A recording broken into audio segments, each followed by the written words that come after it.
Hello बच्चों, मैं आपको कैदी और कोकिला ये पाठ पढ़ा रही हूँ, जिसके मैंने 2 काव्यांश जो हैं समझा दिए हैं। आज मैं उसी पाठ के प्रश्न अभ्यास आप लोगों को जो है समझाने जा रही हूँ।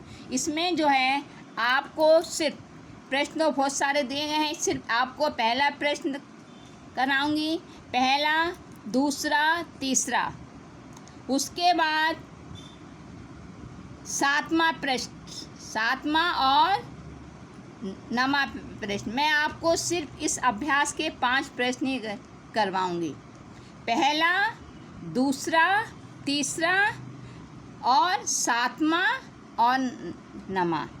तो इसमें पहला प्रश्न मैं आप लोगों को समझाने जा रही हूँ। पहला प्रश्न मैंने आप लोगों को दिया है कि किस कोयल की कूक सुनकर कवि की क्या प्रतिक्रिया थी। पहला प्रश्न है, कोयल की कूक सुनकर कवि की क्या प्रतिक्रिया थी। इसका उत्तर है, कोयल की कूक सुनकर कवि को लगा कि मानो वह उससे कुछ कहना चाहती है। वह उसे निरंतर लड़ते रहने की प्रेरणा देना चाहती है, उसकी यातनाओं के दर्द को बांटना चाहती है।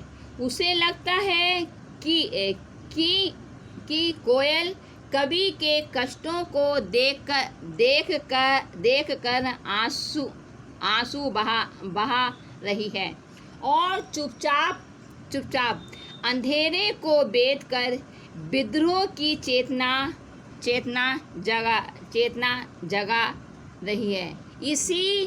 इसीलिए अंत में कवि उसके इशारों पर आत्म बलिदान करने को तैयार हो जाता है। प्रश्न है, कोयल की कूक सुनकर कवि की क्या प्रतिक्रिया थी। इसका उत्तर है, कोयल की कूक सुनकर कवि को लगा कि मानो वह उससे कुछ कहना चाहती है।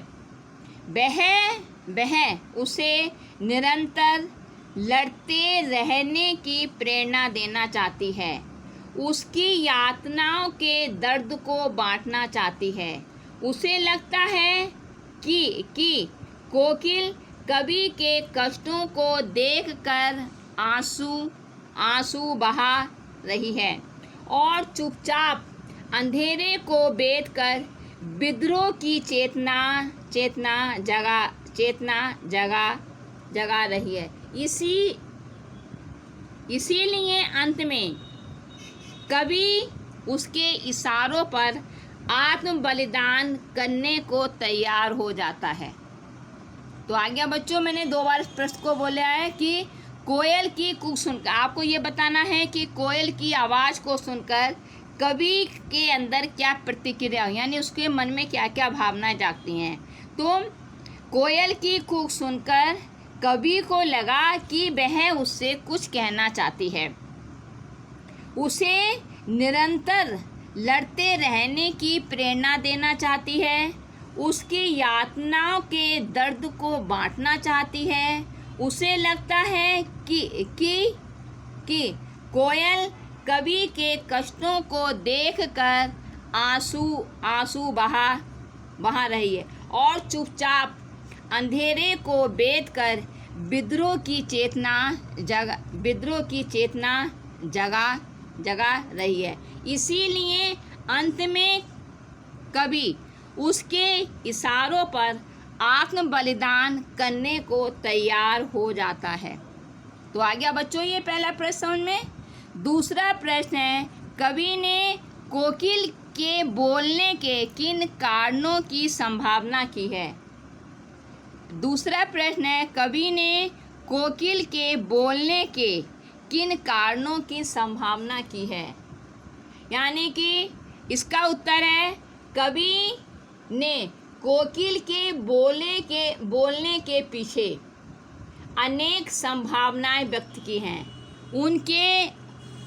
उसके जो अनुसार पहला पॉइंट है, कोकिल कवि की यातनाओं से दुखी होकर सहानुभूति प्रकट करने आई है। पहला है कोकिल कवि की यातनाओं से दुखी होकर सहानुभूति प्रकट करने आई है। दूसरा है कवि के आंसू पोंछने आई है। दूसरा पॉइंट है कवि के आंसू पोंछने आई है। तीसरा है परतंत्रता के अंधेरे को छांटने आई है। तीसरा है परतंत्रता के अंधेरे को छांटने आई है। चौथा है कैदियों के मन में स्वतंत्रता की भावना को जगाने आई है। है कैदियों के मन में स्वतंत्रता की ज्वाला जगाने आई है। फिर पांचवा है कवि के हृदय में विद्रोह के बीज बोने आई है। कवि के हृदय में विद्रोह के बीज बोने आई है। फिर लास्ट है संकट के सागर को सामने देखकर स्वयं बलिदान होने आई है। फिर है संकट के सागर को सामने देखकर स्वयं बलिदान होने आई है। फिर से बोल रही हूँ। प्रश्न है कवि ने कोकिल के बोलने के किन कारणों की संभावना बताई है। इसका उत्तर है कवि ने कोकिल के बोलने के पीछे अनेक संभावनाएं व्यक्त की हैं। उनके अनुसार कोकिल कवि पहला पॉइंट है नंबर 1 कोकिल कवि की यातनाओं से दुखी होकर सहानुभूति प्रकट करने आई। पहला पॉइंट है कोकिल कवि की यातनाओं से दुखी होकर सहानुभूति प्रकट करने आई है। दूसरा है कवि के आंसू पोंछने आई है। दूसरा पॉइंट है कवि के आंसू पोंछने आई है। तीसरा है परतंत्रता के अंधेरे को छांटने आई है। तीसरा पॉइंट है परतंत्रता के अंधेरे को छांटने आई है। फिर है चौथा पॉइंट है कैदियों के मन में स्वतंत्रता की भावना जगाने आई है। कैदियों के मन में पांचवा है कैदियों के मन में स्वतंत्रता की ज्वाला जगाने आई है। पांचवा है कवि के हृदय में विद्रोह के बीज बोने आई है। कवि के हृदय में विद्रोह के बीज बोने आई है। छठा है संकट के सागर को सामने देखकर स्वयं बलिदान होने आई है। छठा है संकट के सागर को सामने देखकर स्वयं बलिदान होने आई है। तो इस प्रकार से इस क्वेश्चन में आंसर में आपको 6 पॉइंट लिखने हैं जो आपको क्रमानुसार मैंने जो है समझाए हैं। फिर है तीसरा प्रश्न है किस शासन की तुलना तम के प्रभाव से की गई है और क्यों।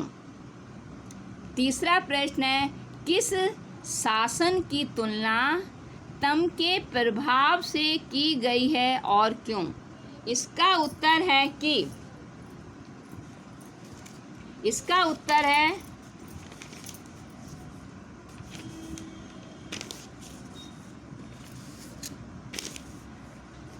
ब्रिटिश शासन की तुलना तम के प्रभाव से की गई है। इसका उत्तर है ब्रिटिश शासन की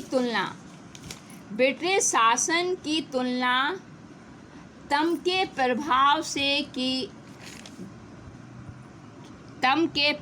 से की गई है। किस शासन की तुलना ब्रिटिश शासन की तुलना। फिर क्यों का आंसर है ब्रिटिश शासकों ने बेकसूर भारतीयों पर घोर अत्याचार किए। उन्होंने स्वतंत्रता सेनानियों को कारागृह में अनेक तरह तरह की यातनाएं दी। उन्हें कोलू के बैल की तरह जोता गया। इसका क्यों का आंसर है, देखिए, किस शासन की तुलना तम के प्रभाव से की गई है और क्यों? तो इसका उत्तर है ब्रिटिश शासन की तुलना तम के प्रभाव से की गई है। इसका है ब्रिटिश शासकों ने, क्यों का आंसर है, ब्रिटिश शासकों ने बेकसूर भारतीयों पर घोर अत्याचार किए। उन्होंने स्वतंत्रता सेनानियों को कारागार में तरह तरह की यातनाएं दी। उन्हें कोलू के बैल की तरह जोता गया। तो ये आपके तीसरे प्रश्न का उत्तर है। फिर चौथा प्रश्न है, कवि को कोयल से ईर्ष्या क्यों हो? कवि को कोयल से ईर्ष्या क्यों हो रही है? इसका आंसर है कवि को कोयल से ईर्ष्या इसलिए हो रही है क्योंकि कोयल स्वतंत्र है जबकि कवि बंदी। कोयल हरियाली का आनंद ले रही है जबकि कवि 10 फुट की अंधेरी कोठरी में जीने को मजबूर है। कोयल के गानों की सभी प्रशंसा करते हैं जबकि कवि के लिए रोना भी गुनाह है। इसका देखिए प्रश्न है, कवि को कोयल से ईर्ष्या क्यों हो रही है? इसका उत्तर है कवि को कोयल से ईर्ष्या इसलिए हो रही है क्योंकि कोयल स्वतंत्र है जबकि कवि बंदी। कोयल हरियाली का आनंद ले रही है जबकि कवि 10 फुट की अंधेरी कोठरी में जीने को मजबूर है। कोयल के गानों की सभी प्रशंसा करते हैं जबकि कवि के लिए रोना भी गुनाह है। इसलिए कवि को जो है कोयल से ईर्ष्या हो रही है। देखिए, कोयल को कवि की स्थिति में और जो अंतर है उसी से कोयल को कवि को जो है ईर्ष्या हो रही है। अब आइए आपको फिर 5वां प्रश्न है, हथकड़ियों को गहना क्यों कहा गया है? 5वां प्रश्न है, हथकड़ियों को गहना क्यों कहा गया है? इसका उत्तर है गहना उस आभूषण को कहते हैं जो धारणकर्ता का गौरव और सौंदर्य बढ़ाए। पंडित माखनलाल चतुर्वेदी जैसे क्रांतिकारी जिन्होंने स्वतंत्रता प्राप्ति के लिए स्वयं प्रेरणा से संघर्ष का मार्ग जो है अपनाया था, जेल को अपना प्रिय आवास तथा जो हथकड़ियों को गहना समझते थे, उन्हें किसी गलत कार्य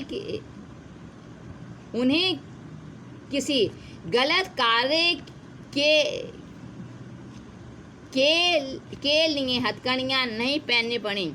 उन्होंने स्वतंत्रता प्राप्ति के महान उद्देश्य के लिए हथकड़ियाँ स्वीकार की, अतः उनसे उनका गौरव बढ़ा।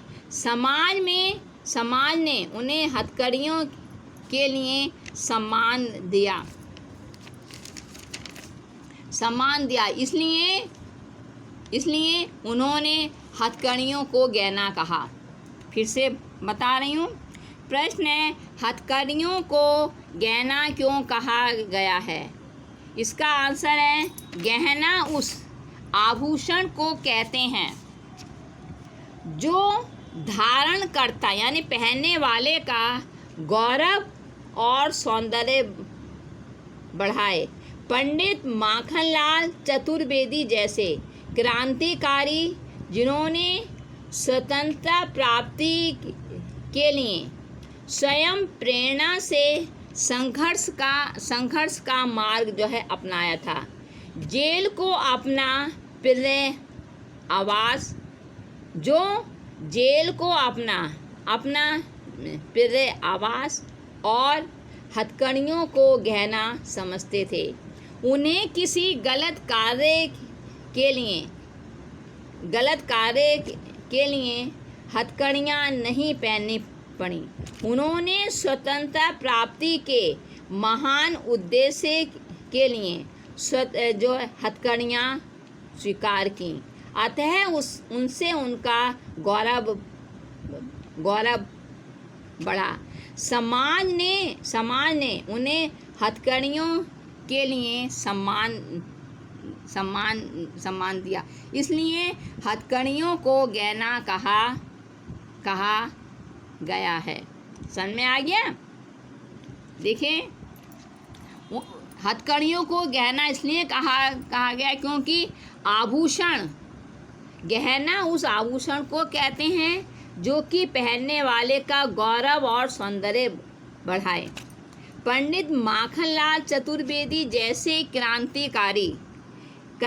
क्रांतिकारी जिन्होंने स्वतंत्रता प्राप्ति के लिए स्वयं प्रेरणा से संघर्ष का जो मार्ग अपनाया था, जो जेल को अपना प्रिय आवास और जो है हथकड़ियों को गहना समझते थे।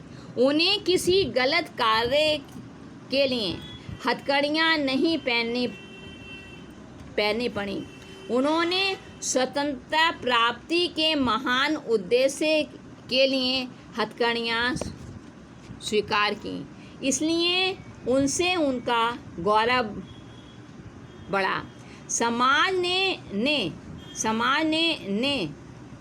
उन्हें हथकड़ियों के लिए सम्मान दिया, इसलिए हथकड़ियों को गहना कहा गया है। समझ में आ गया बच्चों? तो इस प्रकार से बच्चों इसके जो हैं 5 प्रश्न कैदी और कोकिला पाठ के आपको 5 प्रश्न करने हैं, अभ्यास प्रश्न।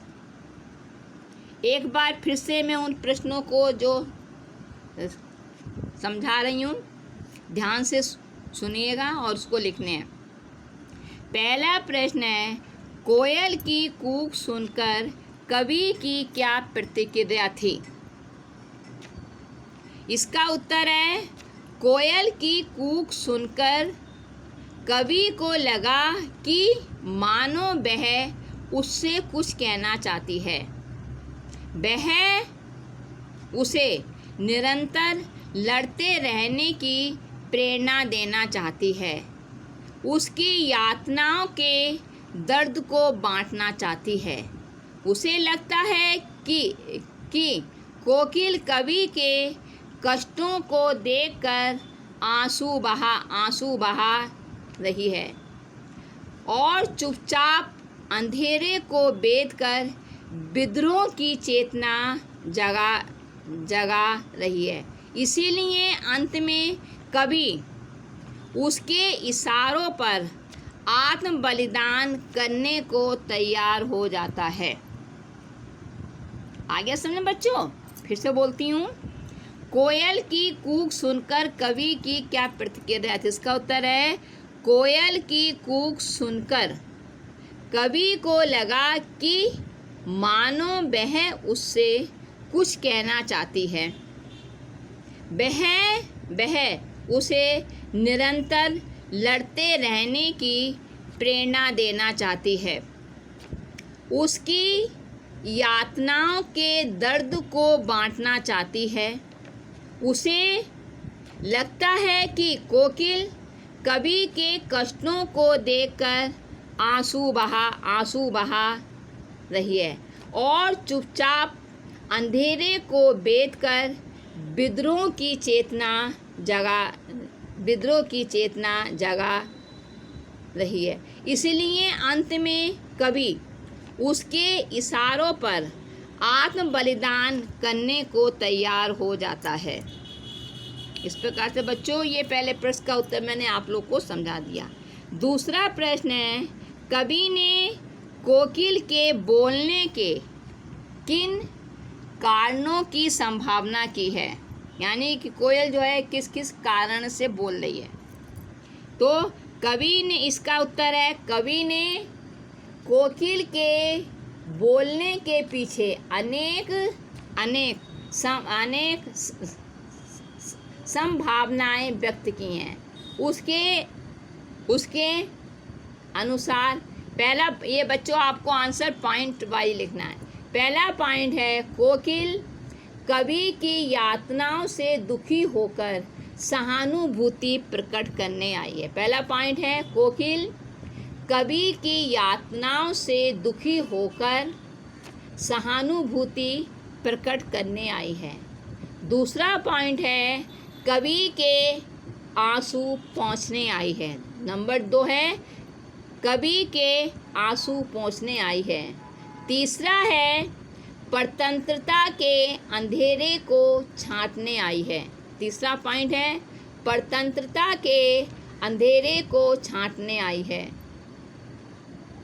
चौथा है, कैदियों के मन में स्वतंत्रता की ज्वाला जगाने आई है। चौथा पॉइंट है, कैदियों के मन में, जो स्वतंत्रता सेनानी कैदी थे उनके मन में स्वतंत्रता की ज्वाला जगाने आई है। पांचवा पॉइंट है, कवि के हृदय में विद्रोह के बीज बोने आई है। पांचवा पॉइंट है, कवि के हृदय में विद्रोह के बीज बोने आई है।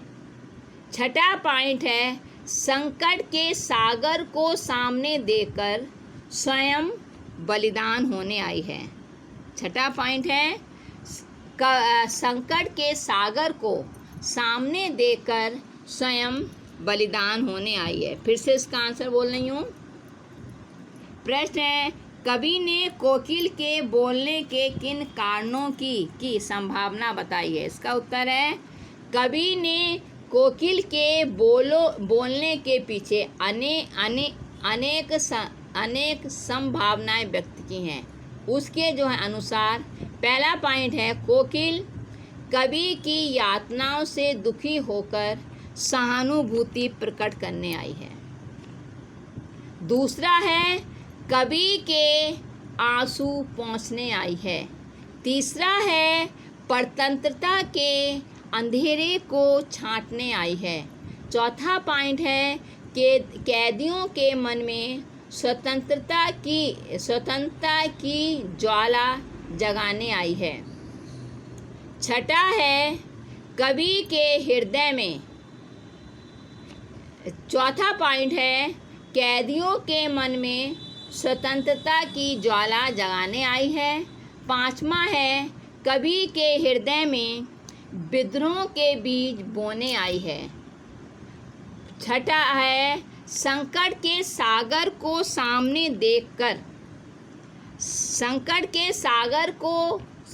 देखकर स्वयं बलिदान होने आई है। इस प्रकार से बच्चों 3 क्वेश्चन अब है। तीसरा क्वेश्चन है, किस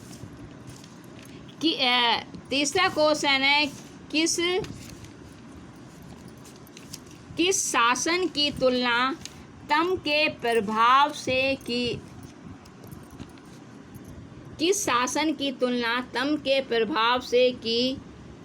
की गई है। इसका उत्तर है कि ब्रिटिश शासन की तुलना तम के प्रभाव से की गई है। किस शासन की तुलना? ब्रिटिश शासन की तुलना तम के प्रभाव से की गई है। इसका है इस क्यों का आंसर है ब्रिटिश शासकों ने बेकसूर भारतीयों पर घोर अत्याचार किए। उन्होंने स्वतंत्रता सेनानियों को कारागार में अनेक प्रकार की यातनाएं दी। उन्हें कोल्हू के बैल की तरह जोता गया। इसका क्यों क्या आंसर है ब्रिटिश शासकों ने बेकसूर भारतीयों पर घोर अत्याचार किए। उन्होंने स्वतंत्रता सेनानियों को कारागार में अनेक तरह की यातनाएं दी। उन्हें कोल्हू के बैल की तरह जोता गया। अब इसके बाद बच्चों फिर प्रश्न है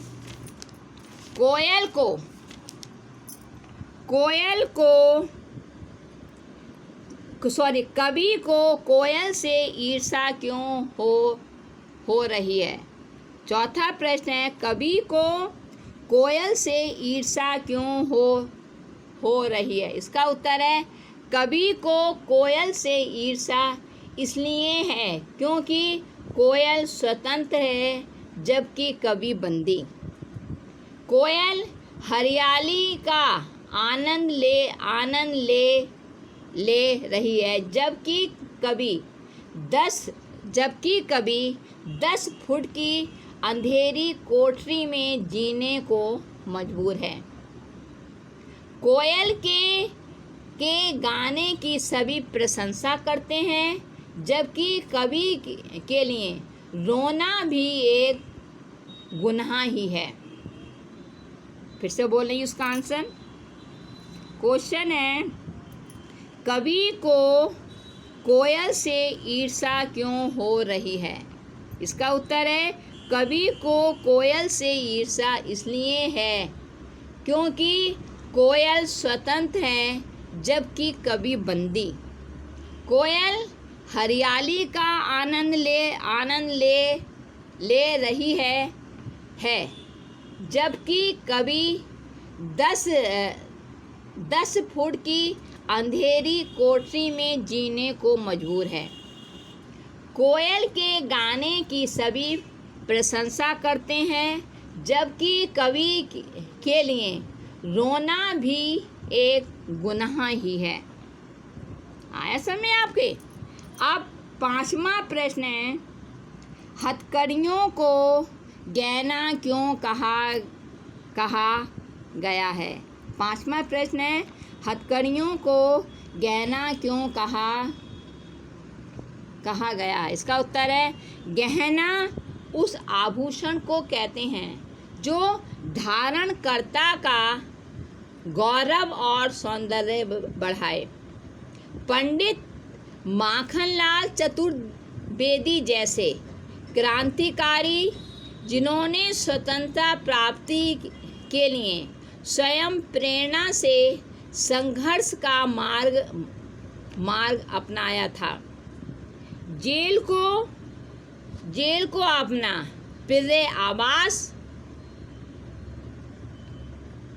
तथा हथकड़ियों को जो गहना समझते थे, उन्हें किसी गलत कार्य के लिए हथकड़ी नहीं पहननी पड़ी।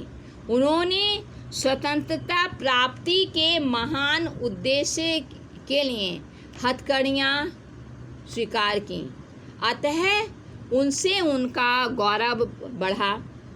समाज ने उन्हें हथकड़ियों के लिए सम्मान दिया, इसलिए हथकड़ियों को गहना कहा गया। फिर से इसका बोल रही हूँ। हथकड़ियों को गहना क्यों कहा गया है। प्रश्न इसका उत्तर है गहना उस आभूषण को कहते हैं जो धारणकर्ता का गौरव और सौंदर्य बढ़ाए। पंडित माखनलाल चतुर्वेदी जो उसके कौन है, कवि हैं, कविता लिखने के, तो पंडित माखनलाल चतुर्वेदी जैसे क्रांतिकारी जिन्होंने स्वयं प्रेरणा से संघर्ष का मार्ग अपनाया था, जेल को अपना प्रिय आवास तथा हथकड़ियों को जो गहना समझते थे। उन्हें किसी गलत कार्य के लिए हथकड़ियाँ नहीं पहननी पड़ी। उन्होंने स्वतंत्रता प्राप्ति के महान उद्देश्य के लिए हथकड़ियाँ स्वीकार की। अतः उनसे उनका गौरव बढ़ा। समाज ने उन्हें हथकड़ियों के लिए सम्मान दिया, इसलिए हथकड़ियों को गहना कहा गया है। तो इस प्रकार से बच्चों मैंने आपको कैदी और कोकिला इस पाठ के 5 प्रश्न, अभ्यास प्रश्न मैंने आप लोगों को जो हैं समझा दिए हैं। ये 5 प्रश्न आप लोगों को जो अपनी उत्तर पुस्तिका में लिखने होंगे। 5 प्रश्न है। इसमें प्रश्न नंबर जो 2 है वो उसको आपको पॉइंट वाइज लिखना है। 6 पॉइंट हैं। तो इस प्रकार से बच्चों मैंने आपका ये अभ्यास प्रश्न करा के आपका यहीं पर जो है पाठ समाप्त हो रहा है। धन्यवाद।